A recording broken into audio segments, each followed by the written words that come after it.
But you can't take it away from the supporters of the majority na may social media na mainit silang wag palitan.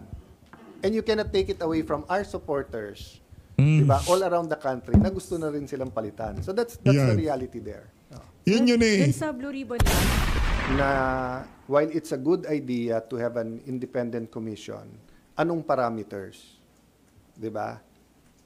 Kasi at least ako ha, pag independent kasi, independent from who and what? Balik ko sa inyo. Yung first meeting nila sa Malacanang Tapos ang nag-appoint, Malacanang. Walang opposition na in-appoint. Walang religious leaders na in-appoint. Nako! Tapos nung si Ate Claire, inintriga si Magalong, nawala, sila nag-appoint. Talaga nitong si Senator Alan Peter Cayetano. Ang problema ko kasi dito sa mga media na to, binabaluktot ho nila yung mga sinasabi nitong si Senator Alan Peter Cayetano. Halimbawa na lang ho doon sa snap election na talagang in-SS ng mga mainstream media. What if lang naman ho yun? Ika nga, di niya naman ho pinagre-resign. Pero yung naglabas ang balita sa mga nakalipas na araw, Alan Peter Cayetano, snap election, pinagre-resign ang mga matataas na opisyal ng pamahalaan. What if nga lang Kayo talaga dyan sa mainstream media, oo. Pero bago yan mga kababayan, kung bago lang ho kayo sa PH Update, sa like at sa subscribe, masaya na ho tayo dyan. At sa mga gusto sumali sa ating community, yung join button, nandyan lang ho sa baba. Ayun na nga, 999,113 subscriber na ho tayo. Ika nga, 900 na lang kayo, magwa 1 million na ho tayo. Palakpakan. Maraming salamat to sa mga nag-subscribe sa nakalipas na araw, no? Ito na ho, rekta ho tayo. Wala ho tayo maraming pag-uusapan dito sa video na to. Rekta ho tayo sa press con nitong si Senator Alan Peter Cayetano. Game! Wala namang announcement. Hintay din lang kami kung anong announcement ng majority. Rolling. Siege ang Senate po. Now, dahil sa mga criticisms po. No, I think that all government agencies or at least departments from the executive, political kasi hindi naman yung Supreme Court but yung Congress, Senate, national, may crisis sa trust. Kasi nga napaka-massive nitong sa flood control. Tapos it deals with infrastructure Pinakamalaking budget yan, 1 trillion.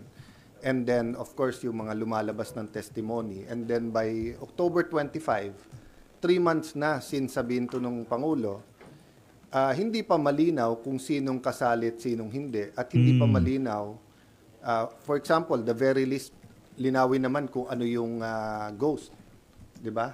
So far, malinaw na ang ghost massively nandyan sa Bulacan. But even in Bulacan, of the X amount, whether it's 20 billion, 25, 30 billion a year, ilan doon ang ghost at ilan ang hindi ghost, di ba? So the uncertainty, together with pagiging massive, and of course, halo-halo na, di ba yung social media, everyone has the opinion na tama naman, is causing this distrust. At saka napakalaking pera Pero hindi unexpected to kasi from the start, sinabi naman natin to, di ba, na ang mastermind na kumita ng tens of billions, maybe hundreds of billions, guguluhin niya talaga to.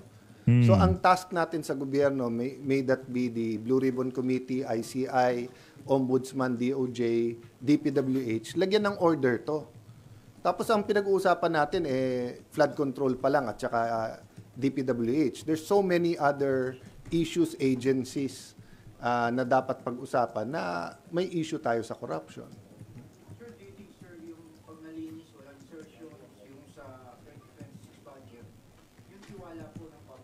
No, ibabalik ko sa inyo, di ba? Pag sinabing may massive issue sa lagayan or sa PR or corruption sa media. So pag sinabing sa media, antindi naman nun, Sen Alan. Bakit media ka agad? Anak ng toka, yan ba yung walang humpay na pagbira sa'yo nitong mga media na to? Parang kilala ko kasi kung sino yung ika nga naglalagay dito sa mga mainstream media na to para lahat ng sabihin mo doon sa iyong mga live, yun ang kanilang itapik mayat maya, di ba? Pansin niyo ho ba yun mga kababayan? Hindi ho issue dito yung tipong trilyon, bilyon na nawala sa kaban ng sambayanan. Kung ano lang ang sinasabi ni Cayetano, yun lang ho ang binibida nitong mga mainstream media na to. Kaya mag-ingat ka, Sen Alan ha. Baka pati dyan sa ano mo na yan, dyan sa press con mo na yan, meron lang silang makuha kakarampot na clip. Yun ang ASS nila sa buong weekend. Ganyan ho yung mga walang kwentang mainstream media na yan. Networks yan, dyaryo, radio, regional, etc. Tapos minimize ko. No, I'm only talking about national media. And then naging House, Senate, Congress. The longer it takes to pinpoint, diyan pala sa press corps ng Senate, wala palang involved. Diyan pala sa Malacanang press corps, may 2. Diyan pala sa House press corps, may 3. The sooner na may certainty, yung trust hindi against everyone. Yung kawalan ng trust, hindi sa lahat at sa institusyon, di ba? Pero habang everyone sa suspect, and then parang may lumalabas pa na parang may takipan, bababa talaga yung trust. Doble ang problema nun sa Senate. Why? We knew from the start of this administration, may tangkang magkaroon ng People's Initiative at tanggalin ng Senate. So pag bumaksak ang ratings at ang tiwala ng tao sa Senate, not only will you have one less group that will fight corruption, you will also weaken the institution that has so far since 1987 been the guardian of our democratic process. So yun ang problema. Doon ko nahugot yung aking, kasi pinapanood ko yung yung September 21. I really believe every single person who went there sincere, gusto ng pagbabago, transformation, fed up na, galit. Pero makikita mo yung leaders, iba-iba direksyon. Meron resign, pero wag si Marcos. Resign, pero dapat si Sara. Resign, pero si Marcos lang. Walang dapat mag-resign, dapat makulong. So, dun po nag-start ko ma-discern na what if lang, what if. What if lang? What if the President, the Vice President, lahat ng Senador, lahat ng Congressman mag-resign, and then wag tumakbo ng isang cycle. Baka sakaling bumalik yung tiwala, at pag may tiwala, dyan papasok talaga yung mas mabilis ang lahat ng ginagawa at gagawin para managot ang dapat managot. Natawa lang ako dun sa mga nagko-comment ng ayaw namin mag-resign kayo, gusto namin makulong kayo. Dun sa mga guilty, pag nag-resign, mas madaling ipakulong. Hindi mas mahirap. Kasi yung suspect mo nasa gobyerno lahat ngayon eh. So habang nandun sila sa pwesto, mas mahirap talagang panagutin. At kung ikaw mastermind, mas madali mong guluhin kung mga kapwa mo na sa gobyerno, nakapwesto pa lahat. Yo. How do you respond to mga nagsasabi na kung seryoso po kayo, bakit hindi nyo pangunahan? Pangunahan ko. Payag ako mauna. Yan. No problem doon. Will you do it now? Oh.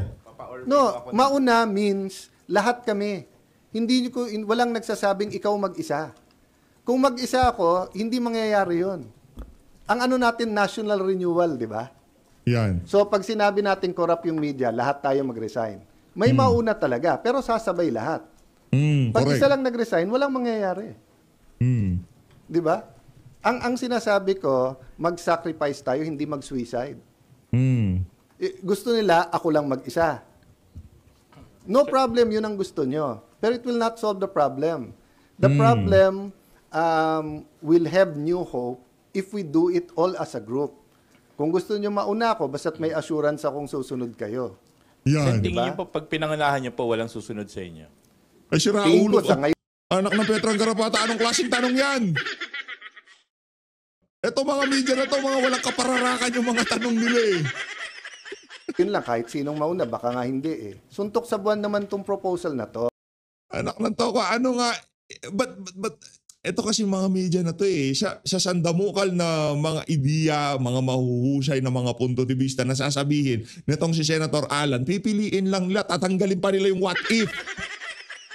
Pambihira, oo. But you never know. Minsan tinatamaan ng buwan. Kasi kung hindi, anong alternatives? Kudeta, people power. Hopefully, hindi tayo umabot doon. But Ayan, Sen Alan, meron na silang makiklik. I-splice lang nila niyan yung anong alternative. Kudita, people power. Yari ka na naman sa mainstream media, Sen Alan. Oh, yan ang problema. Meron na naman silang i-splice sa'yo. Di ka gaya dito sa PH Update, pagka pinanood ho natin, buo yan, higa nga, hindi putol-putol. People are talking about some kind of revolution. I want to talk about transformation and revival instead of people power and instead of revolution. Bakit? Sa mga revolution, you have the communist model, it didn't work. You have the fascist model, it didn't work. You have the people power that did work partially and we're proud of. Pero since then, cyclical pa rin yung ating corruption at palala. So I don't think an ordinary people power now na umiba lang ang presidente will solve all of this. But how do you operationalize it, Sen? I don't Considering na wala pong No, I batas don't or- need to. Doon nga ako nagtataka sa mga legal luminaries. For example, si Justice Carpio at yung iba, wala daw sa konstitusyon yun. Pareho ba tayong konstitusyon na binabasa? Basahin nyo Article 10, Section 10 ng Article 7. Ang sabi doon, pag nag-design ang presidente at vice president, agad-agad magmi-meeting, I think within 3 days, ang Congress. And within 7 days, we have to pass a law na magkaroon ng eleksyon for not earlier than 45 days, not later than 60 days. So doon din nagsasabi ng hindi kaya ng COMELEC agad-agad, unconstitutional yon pag hindi nila kaya. Kasi nasa konstitusyon eh. Not earlier than 45, not later than 60 days. Nako. Yun lang, kailangan pagpasa namin ng batas na yon, nakalagay na rin doon na dapat Senate at House kasama na. So ang question na lang, paano magkaroon ng national commitment to each other and to the nation na yung qualified tumakbo, hindi tumakbo. Kasi kung ikaw si President Marcos, ba't ka papayag kung tatakbo din lang pare-pareho din? Kung ikaw si VP Sara, ba't ka papayag kung hindi yung lahat ng iba na maaring involved din ngayon ay tatakbo din, di ba? So put it another way, no? Ang baon ko sa Senado araw-araw may problema, anong solusyon? Ang hugot ko, nandun ako sa EDSA 1, more or less sa EDSA 2, may mga roles. EDSA 3, nakita ko yung sincerity ng mga tao. So sa lahat ng laban ng corruption, one way or the other, since 1998 became a congressman, we contributed towards good. Ang problema, lalong lumala eh. Nung nawala yung pork barrel, lalong lumaki ngayon, di ba? Oh. Tapos, hindi tayo magkaintindihan ngayon eh. O, bakit pag grupo nila ang naglagay, insertion yon. Pag grupo nyo, amendment yon. Di ba? So, sabi ko nga, nung bata ako, tinanong ko sa yaya ko, Yaya, bakit pagka nagkakasakit ako, sabi mo, hika? Bakit sa mga kaklase ko sa high school, asthma daw? O, sabi nung yaya ko, kasi mayaman yung mga kaklase mo. Pag mahirap, hika yan. Pag mayaman, Asma. asthma yan. So bakit kapag kasi Risa, amendment yan, hindi insertion. O, pag iba, insertion yan.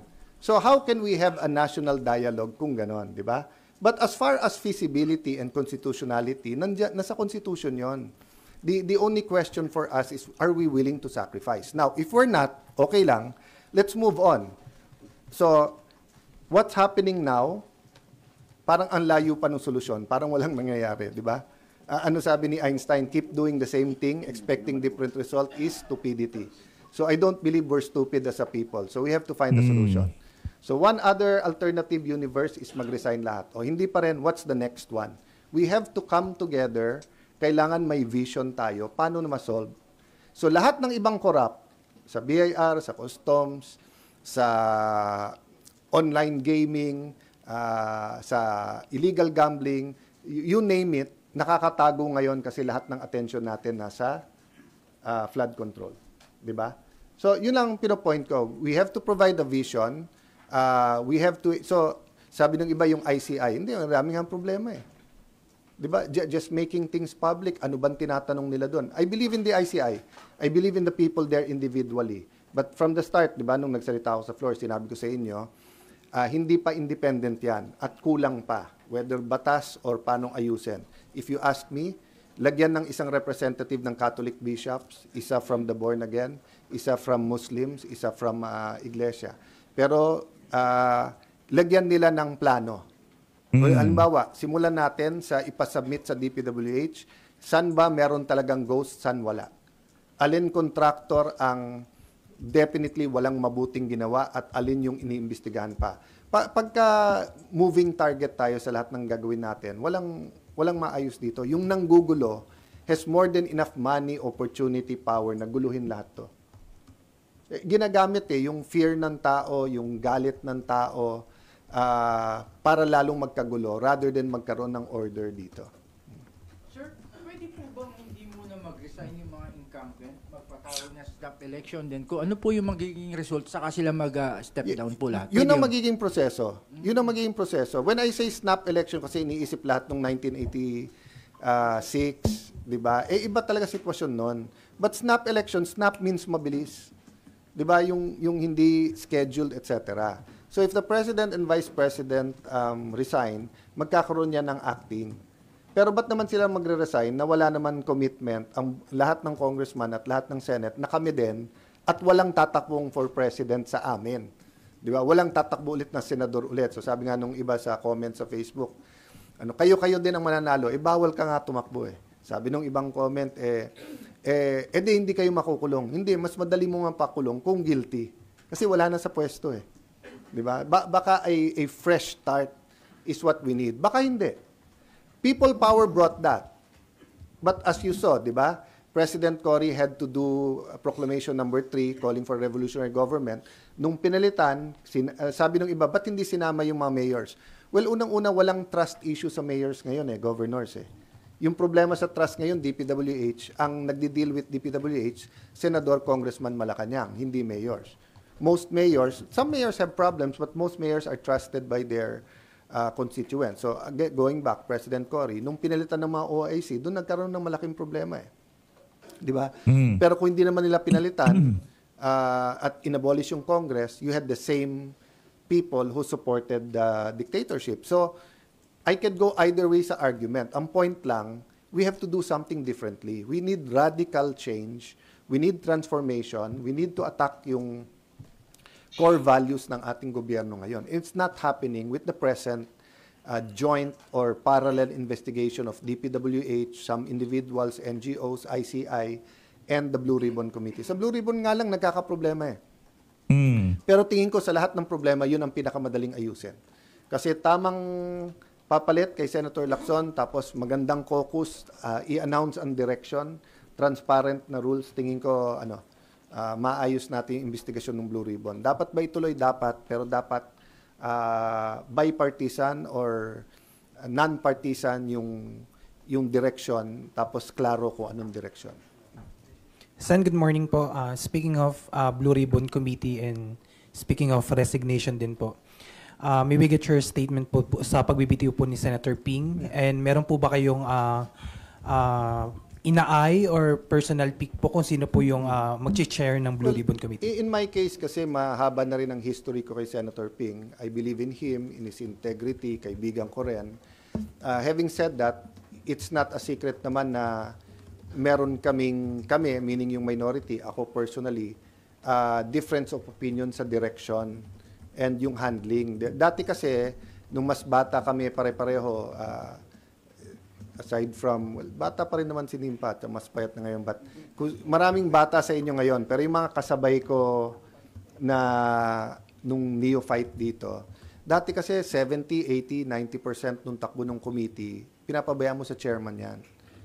But ngayon, iba na ang mga members ng Senado. At the same time, may social media ka, di ba? Na every participant, hindi lang nanonood. Real time yan online. Nagko-comment, nagbibigay ng etc. No? So, iba na ngayon. So, yung direction ng committee has to be by consensus. And we disagree na, I agree with Senator Ping na pag nagpapa-interview, opinion mo yon. Pero paano mahahati ng tao yung opinion mo bilang chairman versus yung opinion mo bilang isang senador? Magkaiba yon, di ba? So, personally, hindi ko hiningi o hindi ko inasahan o hindi ko ni-expect na magre-resign. Kasi usually that's fixed through the majority. Pero nung nagkaroon ng media reports, hindi lang media reports, nung sinabi ni Attorney Fortun na may babanggitin pa. Eh dyan, biglang nakita ng majority, sandali lang. Pag binanggit, may basis ba? So matagal na namin sinasabi yon. Walang problemang magbanggit sila ng senador. Dapat magbanggit sila. Pero dapat klaro yung basis at tinitignan muna ng committee. Nung sinabing may babanggitin pa, nagbago bigla, nagkagulo. So I'll stop there kasi nga nag-uusap-usap pa sila. But kaming minority, hindi kami nakikialam sa majority. Ang gusto lang namin, pagka may hearing, may session. Para kung hindi kami sang-ayon sa nangyayari sa hearing, meron session kung saan magde-decide kung ano nangyayari. So, but I do believe Senator Soto, the Senate President, is on it. They're talking about it. So, it's too big an issue, too big a committee na hindi namin ayusin as a Senate. Pero sir, satisfied po kayo sa takbo ng investigation po ng Blue Ribbon Committee sa pamumuno po Hindi ako ni Senator satisfied Ping? sa takbo ng lahat ng investigasyon. Kasi sa akin, napakasimple lang. Unahin natin, listahan ng 2025 at 2024, saan ba ang ghost? Yan. Bakit pinaka-juicy, pero pinaka-magulo din yung Bulacan? Kasi may ghost eh. So napilitan tuloy silang lahat na ikanta na hindi lang sila yon. Iba kasi yung may corruption ka sa DPWH. Parehong corruption yun ha, parehong masama. Pero iba yung sila lang na yun talaga yung kalakaran o di ba ano sabi ng isang witness? Ngayon kasi umabot sa 100% ghost. Panahon ni Duterte daw 15 to 25. Panahon daw ni Pinoy meron din pero 10% lang. So ang punto, part ng panggugulo yan eh. Naguluhin mo lahat. Na lahat meron. So Correct. saan mo umpisahan? Hindi ko rin masabi basta-basta. Pero sa akin clear, most guilty and mastermind. Paano mo habulin yung mastermind? Kailangan may working theory ka. Ang working theory ko, this wasn't an ordinary, pwede dito, pwede dyan, 15%, 25% ghost. Hindi. May tumingin sa buong pondo at sinabing, oy, pwedeng may gawin ako sa pondo na to. Benta ko to. Dito. At may kasama doon. Paano mo mabubuo yung theory na yun kung tama o hindi? Simple lang. Kumuha ka ng kung saan yung mga ghost, pag lumabas yung listahan na yan, tapos isa-isa imbitahin yan, so katulad na nangyari sa Bulacan, and then mako-compare mo ngayon. Di ba? Put it another way, kung walang problema sa flood control, kung walang naging corruption, tapos lumabas ang listahan ng bawat senador, hindi ka naglagay sa flood control. Hindi ba mali yun? Sipin mo, kung may mga lugar sa Pilipinas, sobrang bahay, hindi ka naglabi na lagyan yun. O pero ngayon, walang umaamin sa flood control kasi nga may corruption doon. Pero hindi natin mahati kung sinong naglagay na wala namang corruption kasi amendment yon, sinong insertion na ayaw lang amiti insertion kasi mali yung salita, at sino talaga yung may kasama sa sindikato na pinagkakitaan lahat ito. Yan. Kaya gumulo. So now, having said that, when you say we're not satisfied, it's not the whole fault of the chairman. Isa din lang siya sa iba. 'Di ba? So as I said, 'di ba, maraming na-expose, maraming magandang nangyari under the chairmanship of Senator Lacson. And if this was 10 years ago, 15 years ago, I don't think aabot sa mag-iisip siya mag-resign. Pero iba sitwasyon ngayon eh. Iba din ang ang mga iba't ibang grupo. So having said that, either wag na siya mag-resign at mag-usap-usap sa direksyon, or kung sino man yung papalit, mag-usap din sa direksyon. And yung usapan sa direksyon should be public and transparent, and walang usapan na takipan ng kahit sino man. Pero Yan. hindi rin Yan naman importante pwedeng eh. parang pagbabanggitin medyo grupo na to, go ahead. Pag etong grupo na to, wag mo nang banggitin. Pag siya naglagay, amendment yan ha. Pag ako naglagay, insertion yon. Hindi Yun tayo lang. magkakaintindihan pagka ganon. Di ba? Pag Malacanang ang nag-release dahil ano siya, unprogrammed, ano yon? Insertion, amendment. Ano? O hindi natin masagot. Kasi nga, Nako. we cannot debate and we cannot discuss unless we define the terms. Pero sir, kayo po, meron kayong choice po kung sino Choice po ng majority yon. Kung gusto lang ibigay sa minority, I'm sure we can also find. Isa But po I kasi don't sa mga kinoconsider din po, again, si Senator Pia po, if I'm not mistaken, pinamunuan niya na rin po yung Blue Ribbon Committee. Sa tingin niyo po, Kasama ko siya Sunday night. At that time, kakasabi lang ni Senator Lacson na mag-resign siya. So hindi namin napag-usapan at all sinong papalit. In fact, yung proposal ko na resign all, I think hindi pa niya nababasa kaya hindi niya ako kinonfront about it. So, but since Sunday night, hindi ko pa siya nakakausap. So, but hindi ko siya kakausapin unless tanungin niya ako anong benefit o hindi. Di ba kasi talagang usapan ng majority yun eh. And so far ang nangyari yung mga ayaw, di ba? But basic lang muna. Dapat matuloy yung hearing. Dapat yung ICI din maayos at dapat may kung papanigan ko man yung ICI na wag i-live stream, at the very least parang korte na pwede doon reporters. 'Di ba? Yung nakita niyo sa US, 'di ba, yung pwedeng may magse-sketch tapos no notes kayo. Pero yung hindi na natin alam ko ano yung tinatanong at ano yung sagot, medyo mabigat 'yon. Kasi siguro ang kailangan maano nung ICI is that your conclusion has to be supported by the public. And usually, pagka hindi alam ng mga tao yung premise at yung proseso, hindi ganun kadaling suportahan ng conclusion. So, halimbawa, kung naging conclusion nila, 24 senador involved, or that other extreme, walang senador na involved, will you support that? Media na kayo, ha? More informed na kayo than the public. Malamang you can't support it kasi hindi nyo na alam nangyari before that, eh. Di ba? Doon lang sa ICI, Senator. Pero ang decision na nila is not to make it public. So who can tell them, who can force them or ano man para isa publiko nila yung Well, remember, procedures? Pahapyaw, I talked about that on the floor, na while it's a good idea to have an independent commission, anong parameters? 'Di ba? Kasi at least ako ha, pag independent kasi, independent from who and what?